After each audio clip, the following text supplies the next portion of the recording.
Alyssa, and I'm so glad you're watching us on Browncroft Kids, where every week we learn more and more about God's big story to discover how much God loves us. And I'm Matt. When we choose to follow Jesus, God gives us the strength to do tough things. With God's help, we can live with grit. Grit is refusing to give up when life gets hard. Say that with me. Grit is refusing to give up when life gets hard. No matter what life throws at us, no matter what kind of mountains we have to climb, we can hold on to God. We can hold on to God's promises, like how God loves us and is always there for us, and how we can trust God no matter what. We can find all of those promises and many more in the Bible. We can hold on to those promises so tightly, like a climber holds on to his rope. Our memory verse this month goes along with this. It's from the book of Galatians. Say it with us. Let us not become tired of doing good. At the right time, we will gather a crop if we don't give up. Galatians 6:9. Great, guys. When it says gather a crop, that just means that if we hold on, it may take a while, but it'll be worth it in the end. Over the past few months, we've been going through the Bible, all the way from the very beginning when God created everything. We learned about Adam and Eve, and then Abraham, his son Isaac, and his grandson Jacob. This month, we're learning about Jacob's 12 sons. Yeah, 12. And how the nation of Israel came to be. And this month ends in such a dramatic fashion. It's a real cliffhanger. Get it? Cliffhanger. Cliff. You just have to stay tuned each week.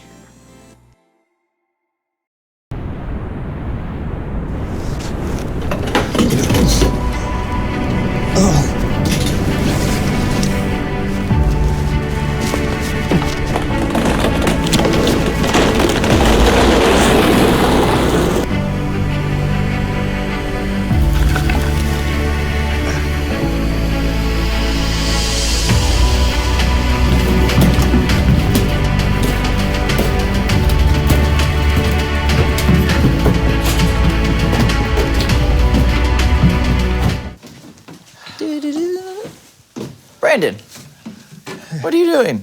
What does it look like I'm doing? I'm training. Training for what? For the stair contest. You said that we were going to be doing a stair contest today, so I was, training, climbing the stairs. Brandon, I said we were going to be doing a staring contest. Staring, like with your eyes.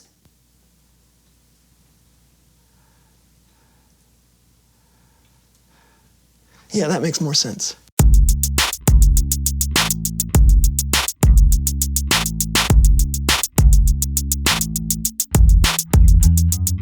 I'm Lawson. And I'm Brandon, and welcome to the So-and-So Show. Hey, can I ask you a question, Lawson? You just did. Can I ask you another question, Lawson? You just did. Stop that. You just Stop did. it. Just did. Just did. Ask your question. Okay. When you think of having grit and toughness, what do you think of? Beef jerky. Okay, I'll give you that, okay. Anything else come to mind? Ooh, my Aunt Lulu. She was a tree logger, toughest person I've ever met. A tree fell on her once, and she just caught it. All right. Nothing else? Sandpaper. Cowboys. Oh yeah, cowboys. That's what I meant to say right after, like my Aunt Lulu, and then there's beef jerky, and then I was gonna say cowboys, and then a little bit after that, there's sandpaper. Great. Please welcome someone who knows stuff.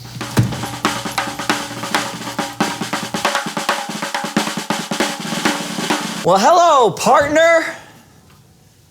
What, I'm just trying to speak the lingo. Yeah. Come on down. Yeah. Please tell us who you are and what you know. Well, my name is Duke Canyon, and I'm a professional cowboy. A real cowboy. Wow, I've never met one before. Why don't you just tell us all the things you have to do, please? Well, you got to get up at sunrise before the cattle call, and the hours are long, but it's a thankless job.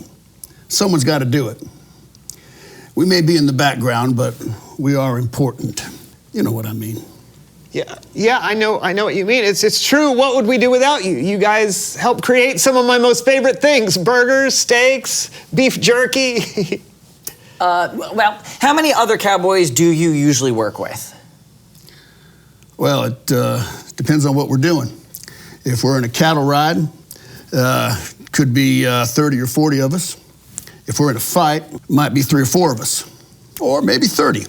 A fight? Yeah. Well, heck, we could be pushed off a cliff, pushed over a wagon, dragged through a river, or even dragged behind a horse. It's all part of the job. What? Yeah. Last year, I was over 50 fights.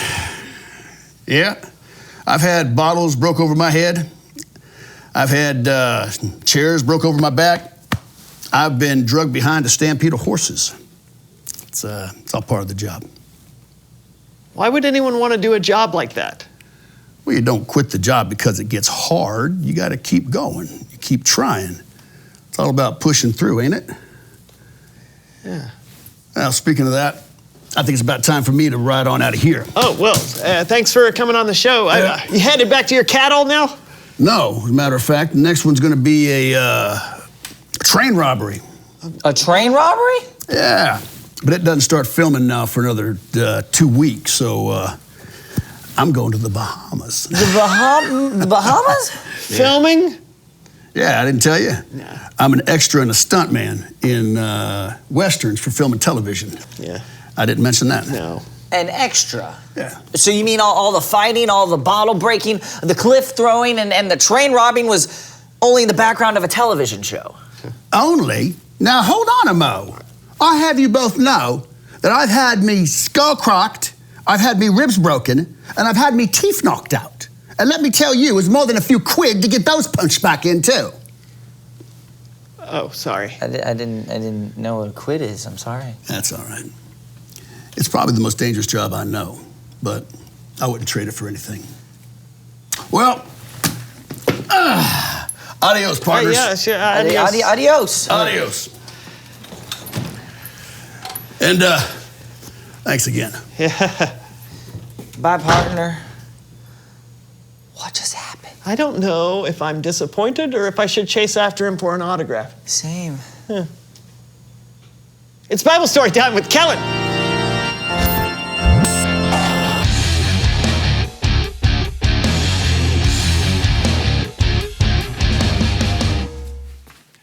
Hey guys, listen, unfortunately something has come up and I can't be with you all today, but don't worry, everything's fine. And I don't want to leave you all high and dry. So I asked my good friend Cameron and he's gonna take over for me today. All right, take it away, Cameron. Hey guys, you know, I think I've seen that cowboy in a show or two. Really? I'd say that dude's got grit, no matter what his job is. No doubt. You got a Bible story for us? I do. It's about someone who I think has even more grit than a cowboy. Oh, and I'm gonna need your help for this story. No problem. It's time for Human Head Puppet Theater. Our story starts with Moses. Let my people go. No, we haven't gotten there yet. Oh. You shall not pass. We're not there yet either. Actually, we're not telling that part. Just hang on. All right, fine. Moses' people, the Israelites, were enslaved by the Egyptian king, Pharaoh. Moses had grown up in the Egyptian palace after being rescued by Pharaoh's daughter. Our story today starts when Moses was around 80 years old. He had long since left Egypt and was living way out in the middle of nowhere. One day, while Moses was out tending his flock of sheep, he came upon something unbelievable. Look! A bush! But this was no ordinary bush because it was on fire and it wasn't burning up. It's on fire! And it isn't burning up! All of a sudden, a voice called to Moses from the fire. Moses, I am the God of Abraham, Isaac, and Jacob. I have seen my people suffer in Egypt, so I have come down to save them and bring them to a good land. Okay, God, that seems like a swell idea. See ya. I am sending you to Pharaoh to bring the Israelites out of Egypt. Whoa. Me? But what if no one believes that you sent me? Throw your staff on the ground. Right?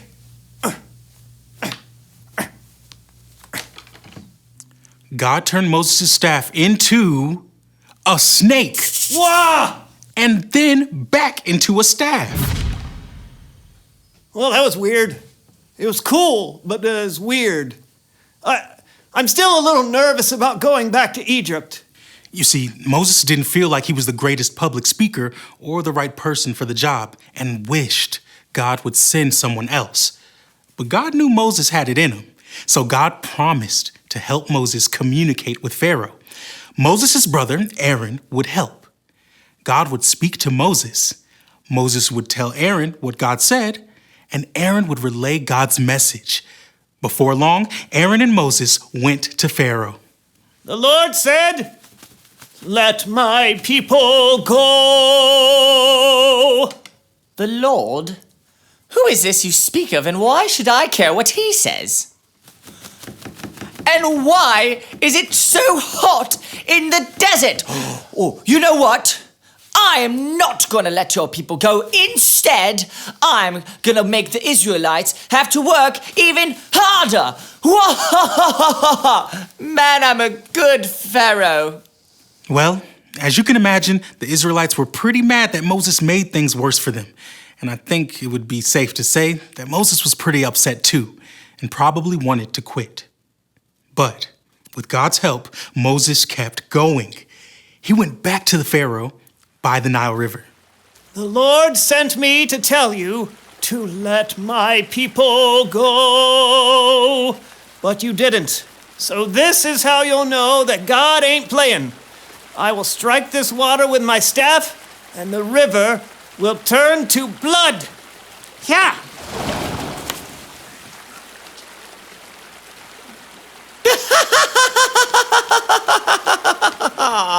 Nice try. Even David Copperstream could do that. The Israelites are going nowhere. Pharaoh was stubborn, but Moses kept going. He went to Pharaoh again and again, and Pharaoh continued to deny the Israelites freedom. God is gonna send frogs. Frogs? No deal. I love frog legs. They taste like chicken. Now God's gonna send gnats and flies. Ah. Come on, you can do better than that. What do you think bug spray's for?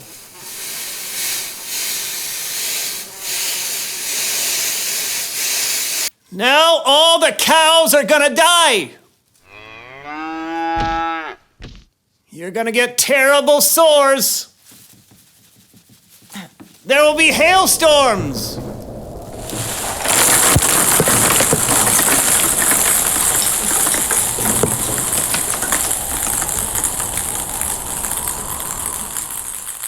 And locusts will eat all your crops. Okay, this is getting kind of serious now. Still no. Since Pharaoh couldn't be persuaded, a darkness fell across Egypt for 3 days. And then the last and worst plague of all. The oldest son of every Egyptian family died. Finally, Pharaoh could not deny the power of God. Get out. After hundreds of years, God's people were finally free. But that's not the end of the story. We'll get to that next time. Great story, Cameron. Yeah, thanks for your help. Anytime. Hey, you were right. Moses had a lot of grit. He did. He kept going when things got tough, and God was with him the whole time, helping Moses know what to do and say. I guess like Moses, when we go through hard times, And we will. we just have to remember that God can help lead us through. So we shouldn't give up. Exactly. Sounds like you got it. I guess I'm out of here. Gonna go watch some more Westerns. Adios. Did you know Cameron spoke Spanish? I did. Reveal the question.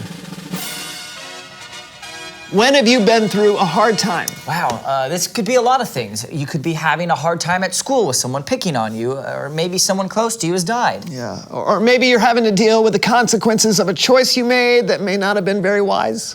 Whatever it is, you're not alone. God knows what you're going through and doesn't want you to give up. That's right. Man, we've been through a lot today, Lawson. That's true. Anytime you can cover cowboys, a burning bush, and a singing Moses, you've done pretty well. Yeah. Anyways, thanks for watching. That was the So-and-So Show, everybody. Goodbye. Goodbye. My cowboy hat. This is my cowboy accent. Howdy, partner. Partner. That's your cowboy accent? Howdy, partner. No, howdy, partner. Clink, clink. What is that? Clink, those my spurs there. okay, Tell okay. you All what. cowboys wear spurs. All right. This town ain't big enough for the both of us, partner. Draw. Draw. Oh, good, horns. Here, wrap this around me. Here. All right. Try to get away. Now, Got it. hold her tight. Pull it in. Hold him down. No cow. No. Yeah, that's right. We got him. Now you take a branding iron. My Oh, okay. No!